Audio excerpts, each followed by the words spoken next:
आगे बढ़ा रहे हैं।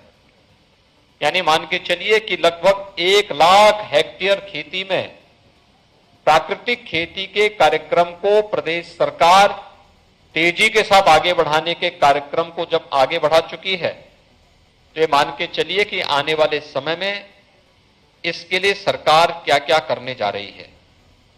और इसके लिए हमने पहले ही कहा है कृषि विभाग को कि हमारे 4 राज्य कृषि विश्वविद्यालय हैं, इन चारों में ये जितनी भी प्राकृतिक खेती होगी इसके सर्टिफिकेशन के लिए अभी से लैब्स की स्थापना की कार्रवाई को युद्ध स्तर पर आगे बढ़ाना।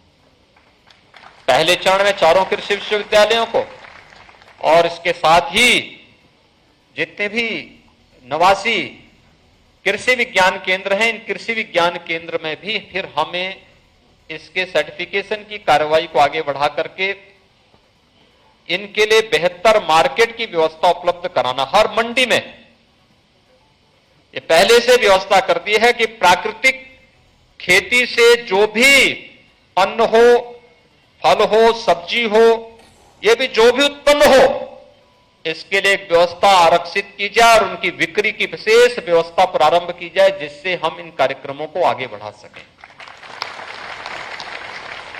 भाइयों बहनों, मैं इस बात को इसलिए भी आगे बढ़ाता हूं क्योंकि मेरे लिए आस्था का विषय तो है ही, धरती माता के स्वास्थ्य को संरक्षित करने का विषय भी है। साथ साथ जब मैं नौजवानों को तमाम प्रकार की गंभीर बीमारियों से ग्रसित होते हुए देखता हूं, उस समय में लगता है कि वास्तव में इसकी प्रतिभा और इसकी ऊर्जा का लाभ लेने से हम वंचित रह गए। उसको बचाने की वे मुहिम में है। और इसीलिए मैं जब कुरुक्षेत्र के आचार्य जी के गुरुकुल में स्वयं देखने के लिए गया था, और मैंने वहां देखा है खेती कैसे होती है। पशुपालन, भारतीय नस्ल के गोवंश को कैसे उसकी उन्नत नस्ल में बदला जा सकता है, यह भी मुझे बहुत नजदीक से देखने को मिला।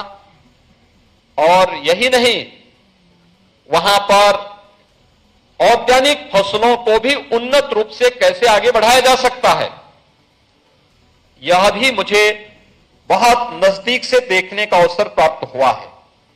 और इसलिए मैं आप सबसे इस बारे में अनुरोध करूंगा कि इतनी बड़ी संख्या में हम सब यहां पर हैं। जब कानपुर की जो कार्यशाला हुई थी, कानपुर की कार्यशाला के बाद केवल एक कार्यशाला हो, एक औपचारिक